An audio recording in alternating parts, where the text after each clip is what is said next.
Si vous nous rejoignez, merci de votre fidélité. Bienvenue, mesdames et messieurs, voici les titres de votre journal. C'est un moment de joie dans la région de Farana. Le Premier ministre a lancé là-bas les opérations d'enrôlement et de délivrance des passeports biométriques. Les citoyens n'auront donc plus besoin de venir à Conakry pour ces documents. Et puis, célébration conjointe des Journées mondiales de l'environnement, des forêts et de la biodiversité. Les acteurs sensibilisent aux bonnes pratiques pour sauvegarder Dame Nature. Il est question de remobiliser autour des défis et des priorités du moment. Dans la préfecture de Yomou, l'espoir est désormais coulé dans le bitume. Les travaux de construction de la voirie urbaine viennent d'être lancés. Sur place, population et autorités expriment leur joie et leur satisfaction. Voilà pour le sommaire. Bonsoir à tous. Un après-midi de ferveur, de recueillement et de communion avec les fidèles musulmans. Le chef de l'État a prié ce vendredi encore à la grande mosquée Faisal de Conakry. Un geste hautement symbolique qui démontre l'attachement du général Mamadi Doumbouya à la foi et à la cohésion avec ses concitoyens. Au terme de la prière, le président de la République a rendu une visite de courtoisie à l'imam Ratib dans sa résidence située au sein même de la cour de la mosquée. Un geste qui a profondément touché Elhaj Mamadou Saliou Kamara qui a salué cette marque d'attention inédite venant d'un chef d'État, Omar Bari. Le président de la République, son Excellence le général Mamadi Doumbouya, a accompli ce 27 juin 2025 la prière du vendredi à la grande mosquée Faisal, partageant ce moment spirituel avec ses coreligionnaires dans un esprit de dévotion, de communion et de proximité. Durant le sermon, le grand imam El-Hajj Mamadou Saliou Kamara a adressé un message fort aux fidèles musulmans et aux Guinéens, les invitant à s'attacher aux recommandations d'Allah, à renforcer leur piété et à multiplier les bonnes actions. Il a également appelé à l'unité, à la solidarité et à la fraternité entre Guinéens, exhortant chacun à rester vigilant face aux tentations de ce monde éphémère. Il a par la même occasion formulé des prières pour la paix, la stabilité et le progrès de la Guinée et de son peuple. Allah ilaha illallah asiyasubuna khabatufu Allah ihadal bani anama ihadil nara وأن محمد رسول الله إمام قتي إبوره من هذا من أن محمد را كوني خارج كوني فتي هذا الفريامة أنه رسول الله الله على ما في النار أفرين لي إمام غافر به كبر في النار إنها الله سبحانه وتعالى أمر فرق الصالح سولي سنيا سولي كوشر إلى الذكر إننا نستدمى كيف نرى أفعليبا إن أفولي نديس نتعلى دي ربنا كيف كوري باش نغير نفولي ستوهي يكي أخر السوني أخر البيتي تريمان على كوني فانها بلا الحمد لله رب العالمين على أنسي يكي بالي ماري تعالى وغبري ما يندي وغماري إيران إكرنن بيوم نبيوم وتجيب ملاحمنا نبيوم وتجي ملاحمنا نبيوم وتجي نهار تيجيرا وبالي ما كل بويا سارا دنيا ديمبا وخاصة مخاي مغدي إلى عن نجري بهما كبويا سارا بهما ينكو وقتي سيلهم فاب بويا سارا نندلنا يكباسيرا ونفيك مقولة ولما نفكرما ما لهم الول تجي على بصرة على بغي سترة على بغي يارا في مالي فهذا لجنة فوق فيما أسير أنا نديما إيش لجنة فوق فيما أتورو نفرط فيني ننتوري سيك على غاسو ماما جيما غاسو ماما كسينجي من هو نبتو على غفيارة لكن فيها سفر وين ساديرا هتاينا تيجي كمان جيما كم أكثر زمان الغافي هذا برمما الغافي وندبلي تركينا ماما Au terme de la prière, dans un geste inattendu et hautement symbolique, le chef de l'État, son Excellence, le général Mamadi Doumbouya, a rendu une visite de courtoisie à l'imam Ratib dans sa résidence située au sein de la cour de la mosquée Faisal. Ce geste empreint d'humilité a profondément touché El Hadj Mamadou Saliou Camara, qui a salué cette marque d'attention inédite venant d'un chef d'État. Je suis dépassé, mais pas étonné, a déclaré le grand imam, visiblement ému. L'imam a renouvelé ses bénédictions en faveur du président de la République et de tout le peuple de Guinée, soulignant la portée humaine et spirituelle de cette rencontre. Aujourd'hui, c'est un grand jour pour moi. C'est la première fois, je le dis, répété, première fois qu'un chef d'État guinéen qui s'est fait diriger la paix avec eux, qu'il vient chez moi jusqu'à dans mon salon, je ne peux pas payer ça. Allah mugira yagi mabe khalati Allah mara yagi fa parce que nyagalen khene naxe asingé nanto chef d'État guinéen mbarana xe brin na sali awakili yitorera ayama bo efa chongora tera awakili ha so malogement ko vraiment Allah kha sarifi adi lagina kay Allah khira tangabe Allah khalla ngilo tagi khalla gina di langi atambabe na tada boya barasa Allah kha yamalang Allah kha yamalang Allah kha yamalang kira yona an handa ba lagina certifié Allah na fere fama Allah ma toro dunya be Allah ma toro jama. Au-delà de son rôle institutionnel, le général Mamadi Doumbouya continue d'incarner un leadership proche du peuple, accessible et animé par des valeurs d'humanisme. Par cette présence discrète mais symboliquement puissante, il a réaffirmé son engagement envers les croyants et la société guinéenne dans son ensemble.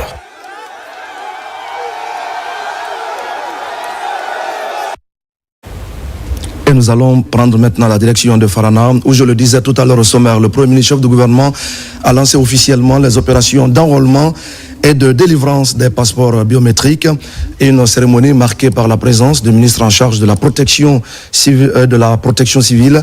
Les citoyens saluent cette avancée qui leur permet de ne plus se rendre désormais à Conakry pour se procurer ces documents. Ibrahima Oulem Fofana. L'accueil réservé au Premier ministre et au ministre d'État à Farana témoigne de l'importance de l'événement. L'ouverture d'un centre régional d'enrôlement et de délivrance des passeports biométriques. Cette initiative s'inscrit dans la volonté du gouvernement de rapprocher l'administration des populations.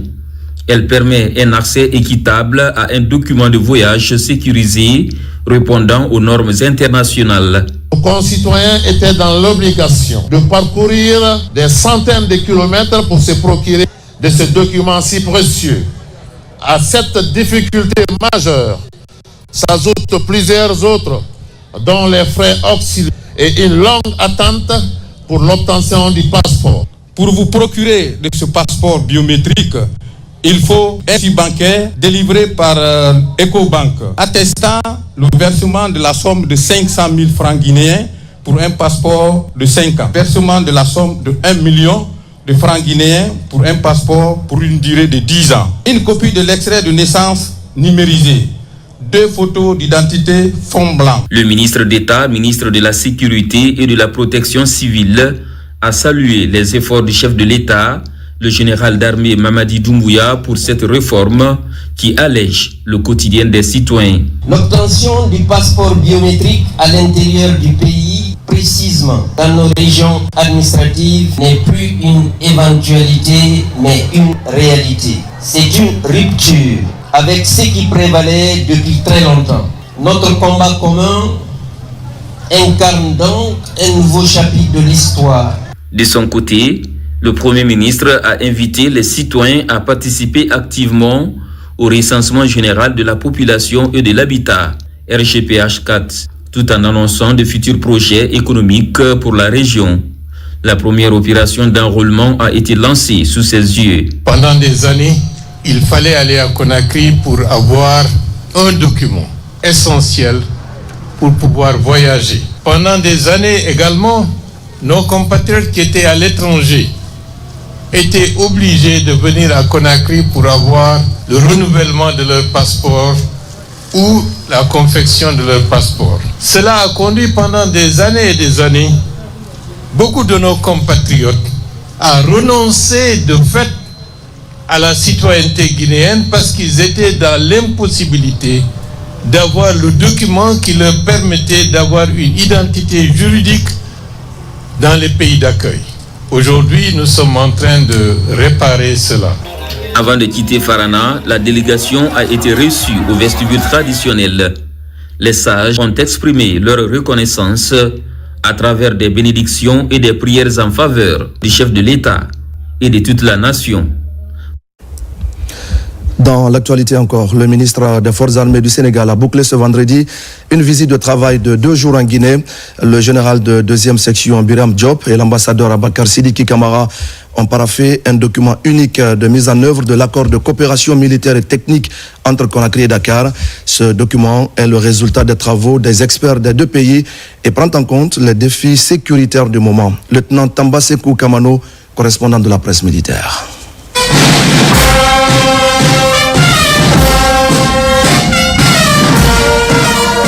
En séjour de travail à Conakry depuis 48 heures, le ministre des Forces armées de la République du Sénégal et le ministre de la Défense nationale de la République de Guinée ont lancé hier les travaux des experts des 2 délégations. Au cœur des discussions, l'élaboration d'une feuille de route pour la mise en œuvre de l'accord de coopération militaire et technique signé en juin 2021 entre les 2 pays. À l'issue d'intenses échanges et de partage, les 2 parties s'accordent sur un document unique qui prend en compte les défis actuels de sécurité et de défense de la Guinée et du Sénégal. Ce document, paraphé par les 2 ministres, balise ainsi le chemin pour les actions conjointes entre les 2 pays. Conformément à nos instructions, nos délégations ont réfléchi sur des actions concrètes prenant en compte l'ensemble des points de préoccupation de nos 2 pays.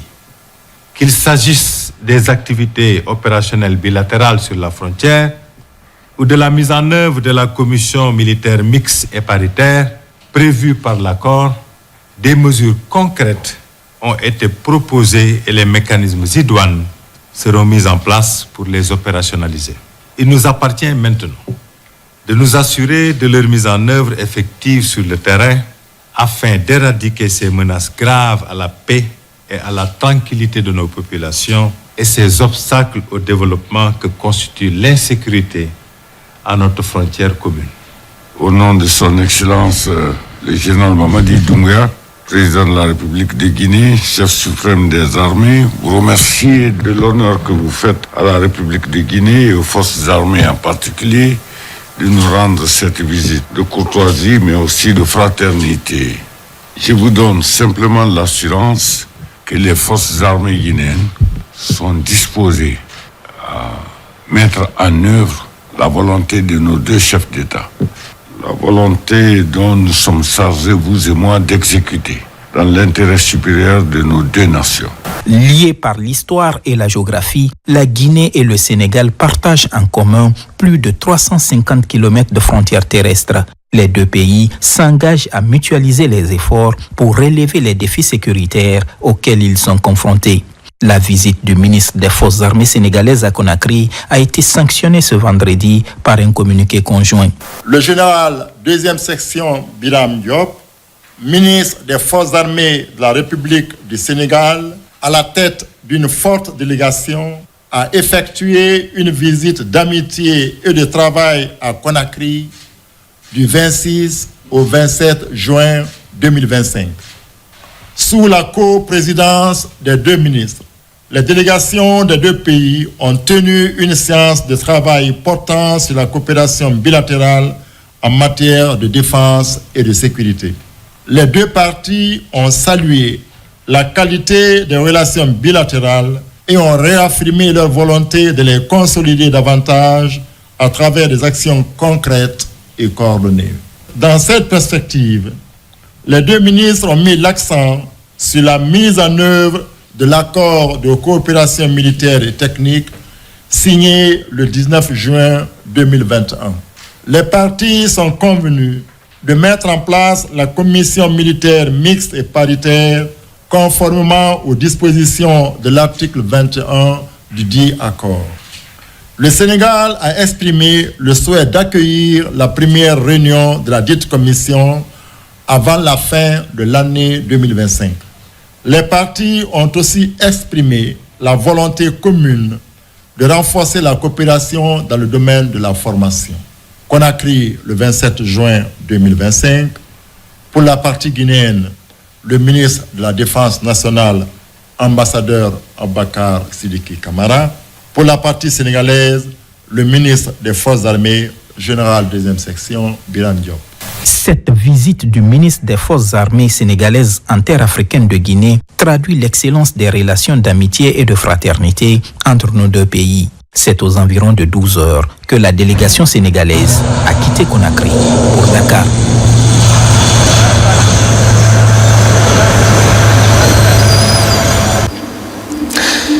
Et puis fini la première grande session sur la migration vers le budget programme. Elle bénéficie au haut cadre des départements et institutions républicaines. Une réforme mise en œuvre par le ministère du Budget à travers la Direction générale du budget. Mohamed Seyar Souma. Migration vers le budget programme. Une étape importante est franchie dans la phase préparatoire. La mise à jour de 50 hauts cadres de l'administration publique. Les attentes sont multiples.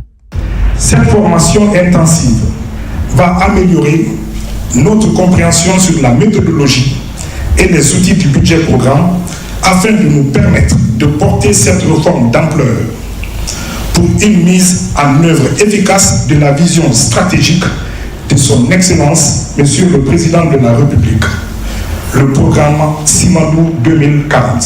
Je voudrais vous annoncer avec joie le lancement officiel du site web de la Direction générale du budget. 4 semaines de partage d'expérience pour une migration réussie à partir de 2026. Malgré leurs contraintes professionnelles, les participants ont fait preuve d'une concentration sans faille et d'un engagement exemplaire du début à la fin. Mieux encore, ils ont challengé nos experts avec des questions pointues et des remarques pertinentes.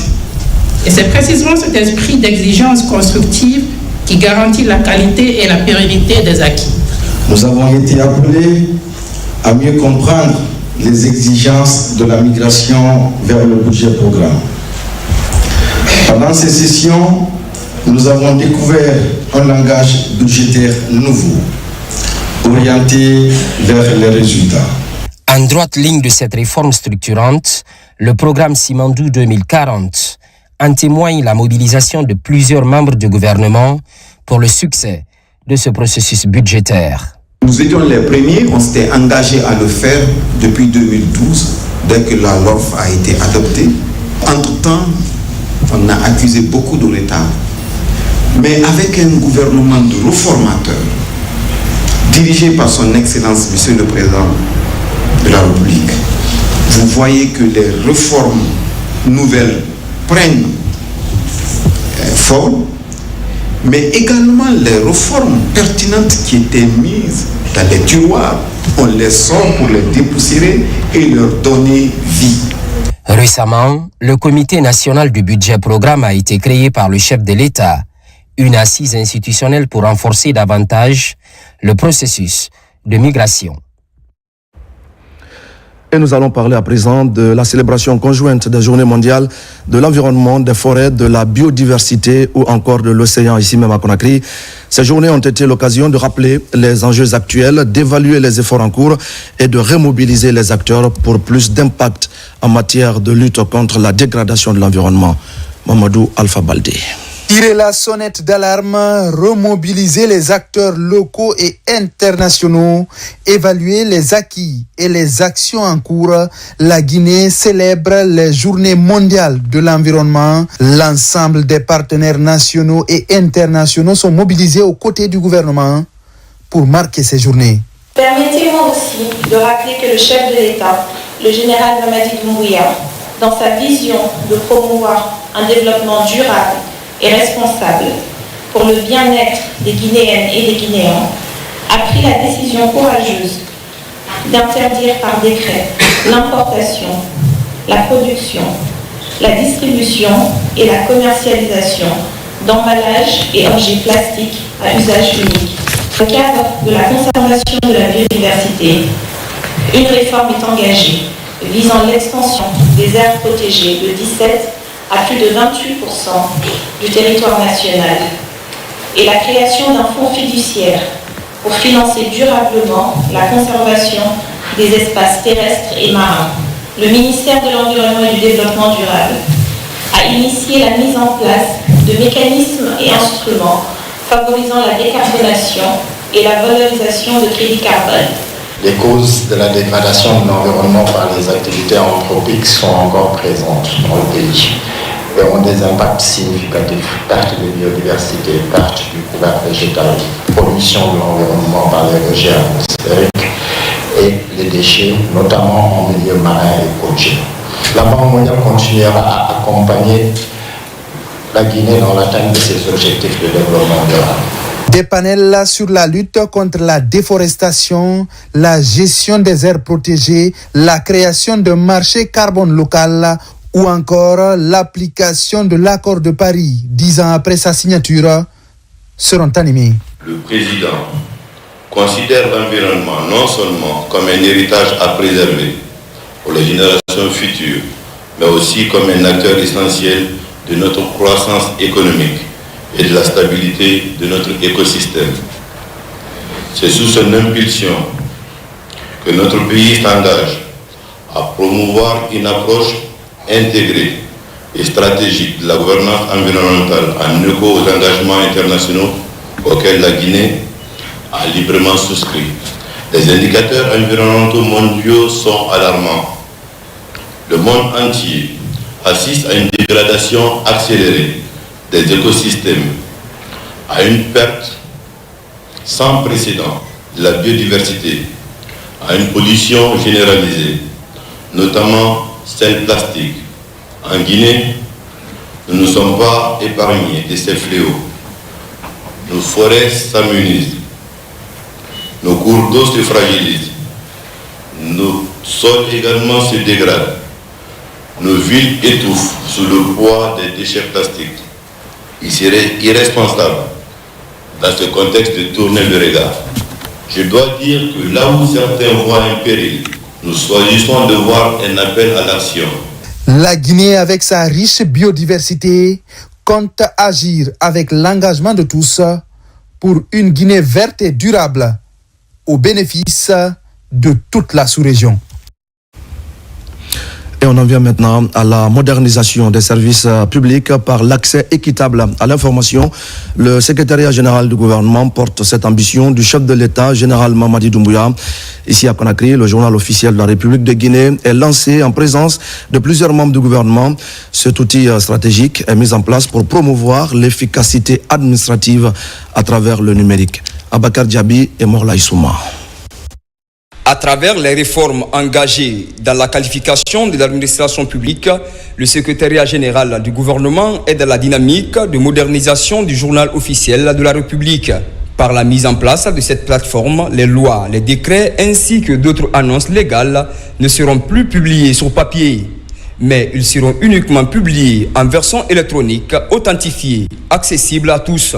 La version numérique du journal officiel sera un outil décisif d'information, de confiance et de transparence dans les grandes décisions, dans les grands projets d'infrastructure et de partenariats publics et privés chers au chef de l'État. Ce jour marque également et surtout une initiative portée par une vision d'État garante de bonne gouvernance. Cette innovation s'inscrit dans la volonté politique forte de son Excellence, le Président de la République, chef de l'État, le général Mamadi Doumbouya, qui a fait du numérique un axe central de la transformation de l'État de notre pays. Cet événement marque un tournant historique dans la modernisation des services administratifs guinéens. Il constitue une innovation majeure. Par la mise en place de cet outil digital, l'État guinéen entend garantir l'accès gratuit de l'ensemble des actes législatifs et réglementaires pour la population. Ce site-là, on peut accéder à tous les actes de la République, c'est-à-dire à commencer par la Constitution jusqu'aux derniers actes pris par les autorités exécutives dans notre pays. Avec cette version numérique, la Guinée fait entrer son droit dans le 21e siècle. Un siècle où l'accès à l'information juridique ne peut plus être réservé à une élite administrative ou à quelques initiés. Désormais, chaque citoyen, où qu'il se trouve, pourra consulter gratuitement et instantanément les textes qui régissent ses droits, ses obligations et son environnement institutionnel. Déjà, plus de 1100 journaux officiels sont disponibles sur cette plateforme numérique. Elle prend également en compte plus de 6000 textes officiels et propose 30 000 textes législatifs et réglementaires. C'est une numérisation sécurisée des documents administratifs, institutionnels et juridiques qui vient ainsi matérialiser une meilleure visibilité en termes de bonne gouvernance en Guinée. Et puis le 27 juin de chaque année, l'humanité célèbre la journée des petites et moyennes entreprises. En Guinée, les activités de cette célébration s'alignent sur les ambitions du programme Simandou 2040 et interviennent dans un contexte marqué par des réformes et initiatives structurantes au ministère du Commerce, Industrie et PME. À cet effet, nous vous proposons ce soir la déclaration du ministère des PME, déclaration commentée par Abdul Karim Kamara.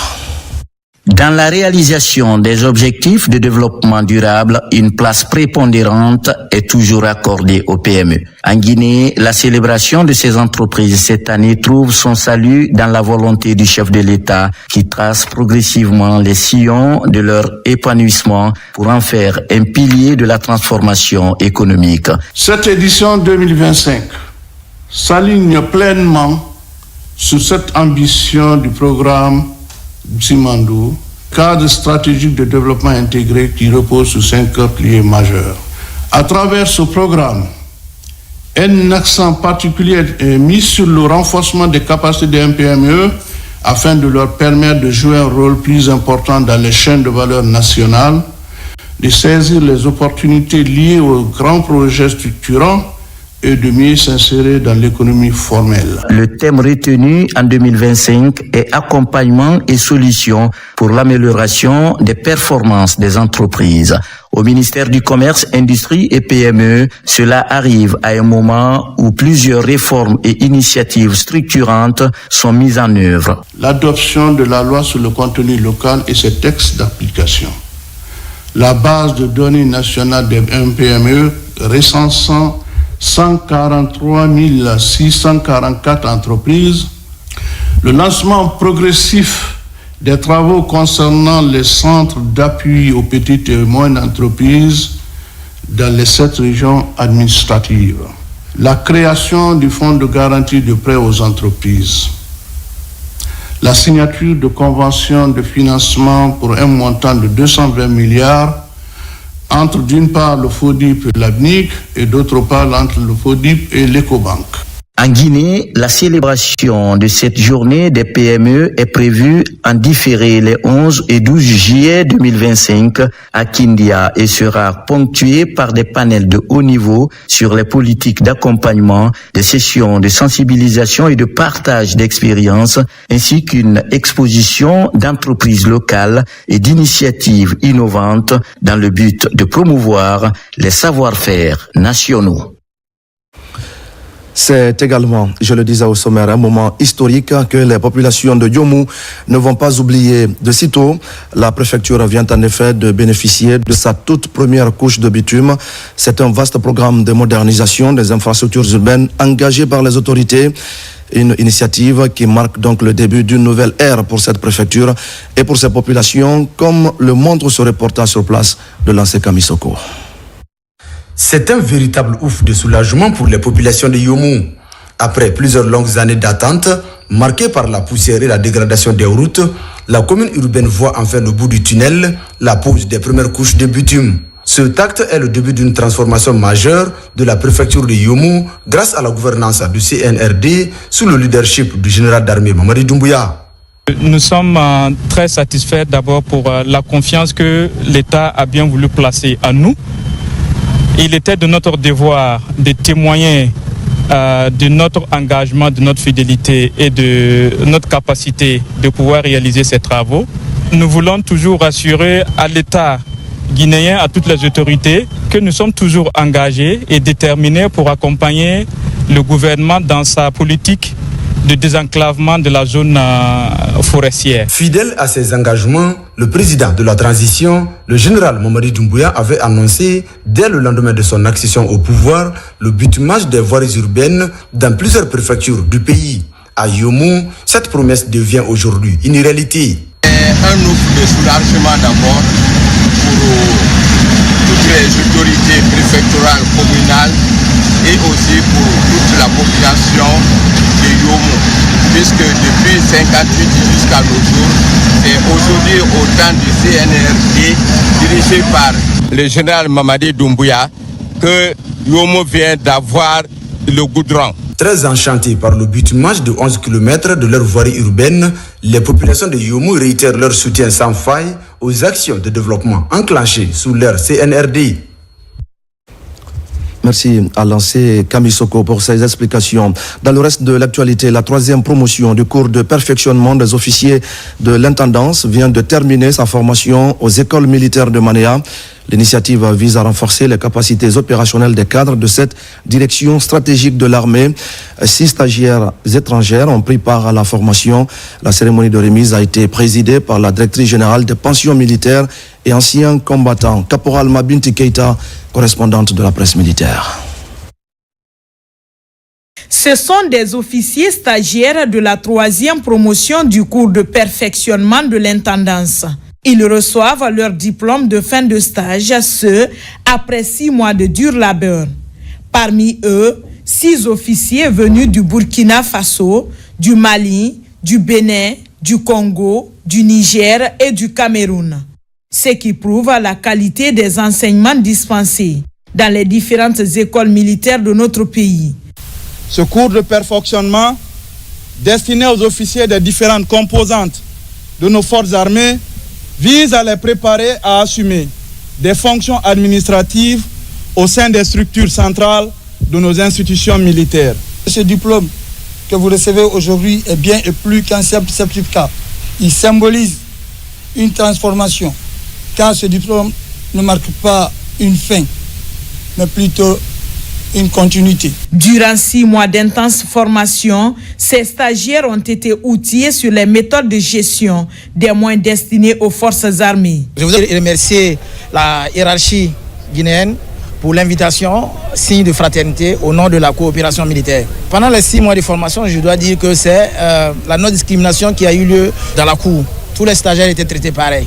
Voilà, il y avait une diversité. Cette formation est venue renforcer nos capacités dans nos matières et nos compétences dans le cadre administratif et technique afin que nous puissions répondre à toutes les questions liées à nos missions administratives et techniques. Présidant cette cérémonie de remise, la directrice générale des pensions militaires et anciens combattants a salué cette initiative des autorités. Cette cérémonie s'inscrit pleinement dans la vision stratégique de son Excellence le général Mamadi Doumbouya, chef de l'État, chef suprême des armées, a placé la qualification du personnel des forces de défense et de sécurité au cœur de la refondation de l'État et de la rectification institutionnelle, avec une orientation claire. Faire de nos forces armées une institution moderne. C'est par les échanges des cadeaux symboliques entre autorités militaires et stagiaires étrangers que cette cérémonie a pris fin,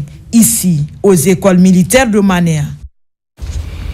Tenu également à l'Université de l'Abbé de la 3e édition du Forum sur le développement web et réseau, une initiative du Club des jeunes programmeurs avec l'appui de l'université à travers le département informatique. Un rendez-vous du numérique qui a donc mobilisé plusieurs adeptes du web. Reportage Sarafdine Diallo et Ablé Diallo. Durant des jours, des experts scientifiques ont, à travers des visioconférences, des panels mis en exergue plusieurs thématiques, dont l'impact de l'intelligence artificielle sur la recherche scientifique, la perception des étudiants vis-à-vis de l'employabilité et du système LMD et l'analyse comparative de l'enseignement de l'anglais en Guinée et au Ghana. Nous avons aujourd'hui des anciens chercheurs qui sont reconnus dans leur domaine sur le plan sous-régional, sur le plan international, qui sont donc invités à des colloques internationaux.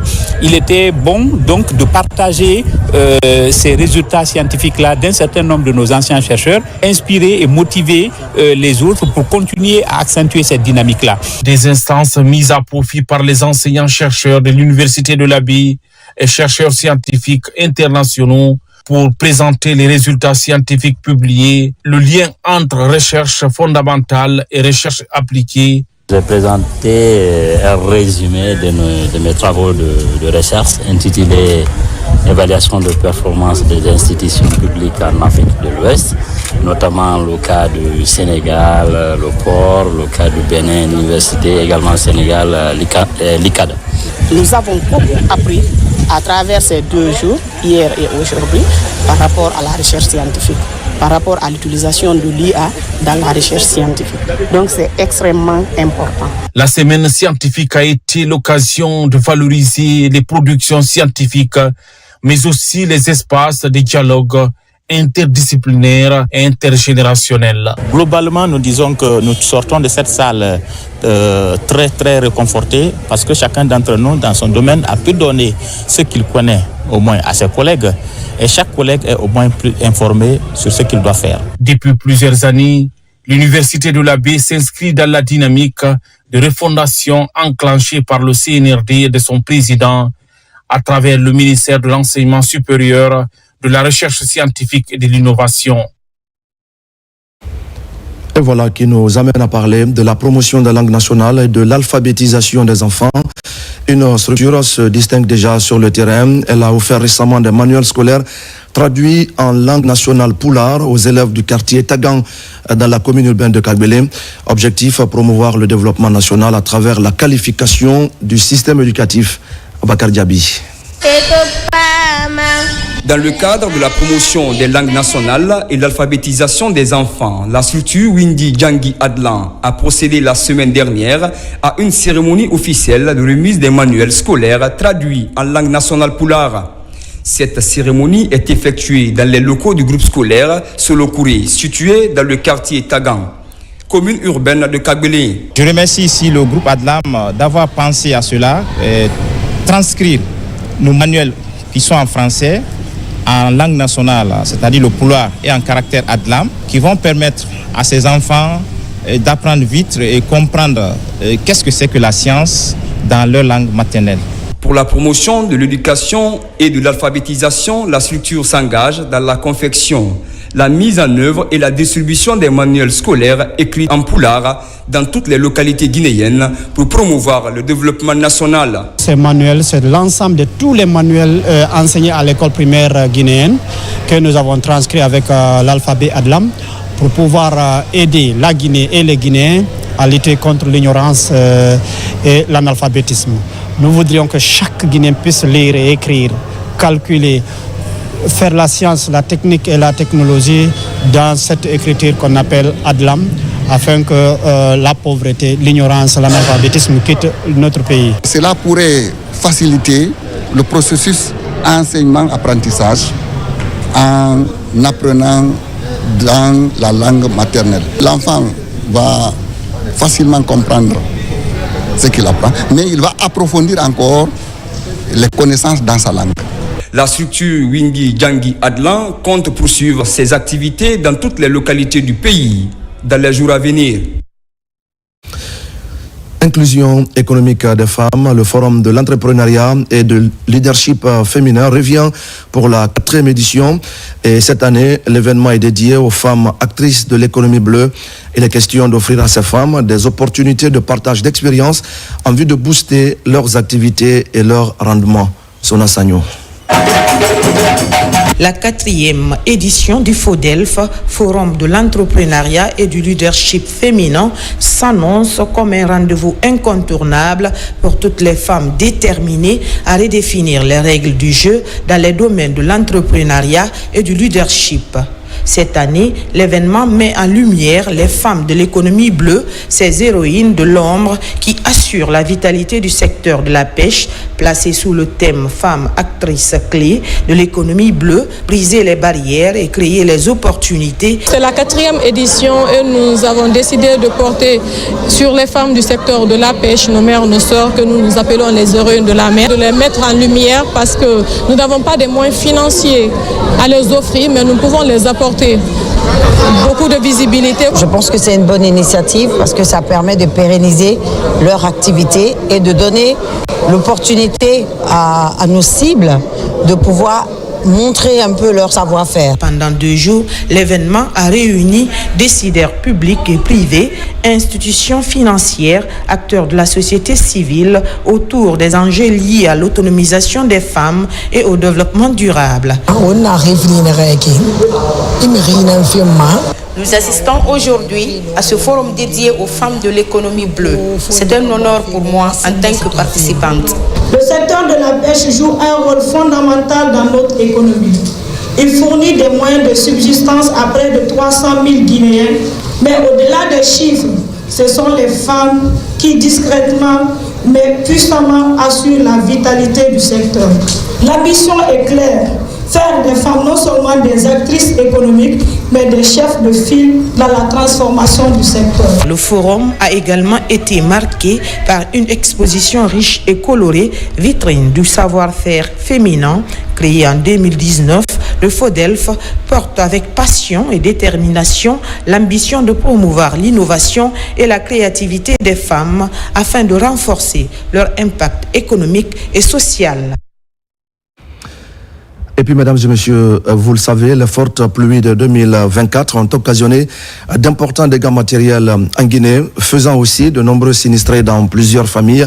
L'État guinéen et les partenaires techniques et financiers ont fait des dons aux victimes dans un esprit de transparence. L'Agence nationale de gestion des urgences et catastrophes humanitaires a fait le bilan de ces différentes assistances et annoncé son plan opérationnel pour 2025. Amadou Touré. Dans le cadre de la réponse humanitaire face aux inondations survenues dans plusieurs localités l'année dernière en Guinée, le gouvernement, les partenaires techniques et financiers et des personnes physiques se sont fortement mobilisés pour assister les sinistrés à travers l'Agence nationale de gestion des urgences et catastrophes humanitaires. Ainsi, dans un élan de transparence, la Direction générale de l'Anguche a organisé cette rencontre de restitution des résultats des opérations de distribution des différentes interventions de ses partenaires. La première des choses, dans le souci de la transparence, c'était d'abord de présenter chaque partenaire ou chaque personne, que ce soit personne physique ou personne morale en un mot, leur contribution avec les chiffres à l'appui et où on a utilisé. Et devant vraiment ces acteurs dans la salle. C'était de faire le point sur ce qui n'a pas marché et préparer aussi 2025 vraiment pour mieux intervenir. La rencontre s'articule autour du thème Retour d'expérience d'inondation de 2024. Elle vise la coordination de la réponse humanitaire dans le cadre de l'élaboration du plan national de contingence face aux inondations. On ne peut pas arrêter les inondations, mais il y a des facteurs qu'on peut développer avant les inondations qui peuvent minimiser vraiment l'impact sur les citoyens. Donc c'est d'interpeller ici les partenaires aussi à travailler vraiment avec l'Angus afin vraiment de souvenir ou de prendre en charge certaines activités qu'on a développées ensemble. Il est aussi de notre devoir de faire une présentation afin qu'on puisse ajouter notre grain de sel. Donc ça a été vraiment une importance capitale. On a connu les données ici qu'on n'avait pas à notre disposition. On a connu aussi des informations ici qu'on n'avait pas vraiment à notre disposition. Ces échanges ont aussi permis à ces acteurs d'analyser l'ensemble des éventualités possibles afin de permettre à chaque intervenant de comprendre son domaine et de se préparer conséquemment afin de répondre avec promptitude face aux différentes situations d'urgence humanitaire. Et puis, il fait partie aussi de ces amoureux de la terre qui aident à limiter l'importation des produits dans la savane guinéenne. Pour cette année encore, le directeur général de la police nationale a valorisé un domaine agricole de 200 hectares à Sanguiana. L'objectif du général Djeneba Sori Kamara est de participer aux côtés des autorités guinéennes à la lutte contre la faim et la précarité. Une de nos équipes a visité le périmètre agricole. On fait le point avec Yamo Kaba. La terre, la meilleure alternative pour le développement. Voilà ce qui motive l'actuel directeur national de la police. Par sa passion pour la terre, Djeneba Sori Kamara compte contribuer à limiter des importations venues du bout du monde. Dans ce petit village, situé à une vingtaine de kilomètres de la commune rurale de Sandiana, la météo est propice. Ici, à Karankama, 200 hectares sont mis en valeur.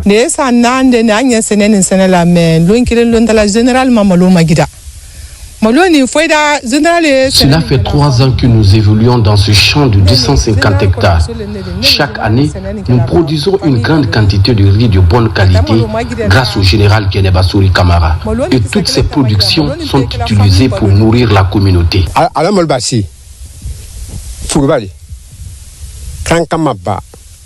Le général Djeneba Sori est une personne que le gouvernement doit accompagner, car tout ce qu'il produit dans ce champ est partagé entre l'ensemble de nos villages. Créer de l'emploi et produire plus pour lutter contre la faim. Général Djeneba Sori veut atteindre cet objectif. Pour le moment, le manque de matériel reste le principal obstacle pour appuyer la politique agricole.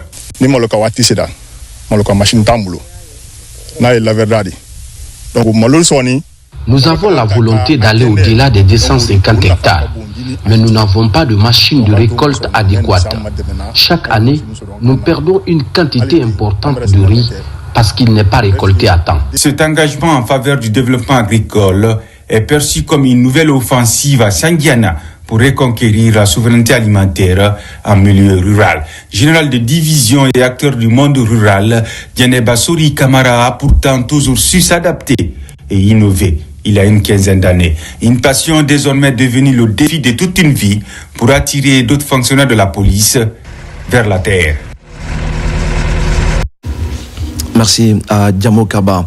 Et puis le centre technique Petit Sori de Nongo a accueilli un événement unique mêlant sport et écologie. À l'initiative de l'ONG Les Amis de la Nature, ce séminaire de formation avait pour objectif principal de sensibiliser les jeunes sportifs aux enjeux des changements climatiques et aux avantages de la protection de l'environnement. Saint-Martin, Francine Adouno pour des explications. Accompagnés de leurs encadreurs, ces jeunes issus de l'académie d'Oussou Foot ont suivi une session interactive de formation. À travers cette initiative, l'ONG Les Amis de la Nature réaffirme son engagement en faveur de l'éducation environnementale et du développement durable. En ciblant les jeunes sportifs, elle parie sur une génération consciente et responsable, prête à relever les défis environnementaux de demain. So the projects that we are actually carrying out here today. Le sport aujourd'hui est un agent catalyseur qui unit tout le monde. Donc c'est pour cela aujourd'hui il était question de pouvoir rencontrer ces jeunes pour pouvoir les inclure toutes les valeurs essentielles qu'il faut pour la protection de l'environnement.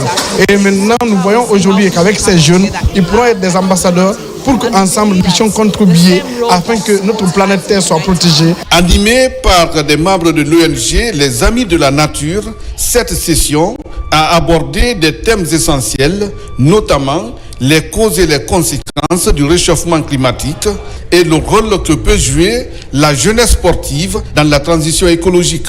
À travers ce séminaire, j'ai eu à comprendre à quel point le sport peut être un levier de changement dans le climat. Nos acteurs du sport, qu'est le football, devront jouer un rôle significatif dans la sensibilisation et la protection de l'environnement et le changement social pour notre notoriété et notre discipline, car nous sommes une vitrine appréciée, contemplée. La rencontre a été marquée par la remise officielle de poubelles aux encadreurs du centre technique Petit Sori de Nongo, destiné à encourager le tri et la gestion responsable des déchets au sein du dit centre. Après, jeunes, encadreurs et membres de l'ONG ont ramassé des déchets plastiques. Pour clore cette journée riche en émotions, un match de football amical a été organisé entre deux équipes de l'académie d'Oussou Foot. Dans l'actualité sportive également, la première édition de FIFA Champion 2025 a démarré ce vendredi à Conakry. Les 22 meilleurs joueurs des jeux vidéo du football virtuel vont s'affronter pendant 2 jours pour connaître le champion de Guinée, Ablaye Diallo. Plus qu'un simple jeu, le e-sport devient de plus en plus un moteur d'inclusion sociale. Le premier tournoi majeur de Conakry mobilise des membres du gouvernement, diplomates, légendes du football, artistes, humoristes et férus des jeux vidéo. Les 32 gamers répartis en 8 groupes mettent leur talent en exergue pour une place de champion. Il y a des bons gamers, il y a vraiment des prodiges. S'il y a une ligue pour ça, je crois qu'on ira loin et tout. J'espère que ça va continuer à pop et qu'on aura plus de soutien.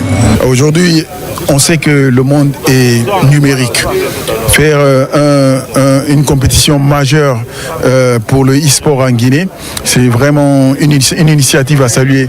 Et je félicite réellement les organisateurs. À date, les métiers du numérique génèrent de fortes économies. Cette journée inaugurale marque un pas décisif pour l'épanouissement de la jeunesse. Nous, on a voulu organiser une compétition structurée sur le FC25, anciennement appelé FIFA. Mais aujourd'hui, par ricochet, ça ressemble plus à un baptême de feu de l'e-sport dans notre pays. Et ce n'est qu'un sentiment de satisfaction qui m'anime, je pense, avec tous les collègues. Et ça va continuer de plus belle. Nous avons donné l'agrément, évidemment, à cette fédération pour permettre de développer le e-sport. Donc cet événement qui est organisé par cette association, dans le cadre de la formalisation, c'est un départ. Le premier tournoi majeur de FIFA Champions Guinée est un rendez-vous de partage et un espace d'émergence des talents. Et voilà, mesdames et messieurs, c'est la fin de ce journal. Merci à tous de l'avoir suivi. Je vous retrouve demain pour d'autres actualités de la Guinée, notre paradis, terre de richesse et d'innovation. Bonsoir à tous.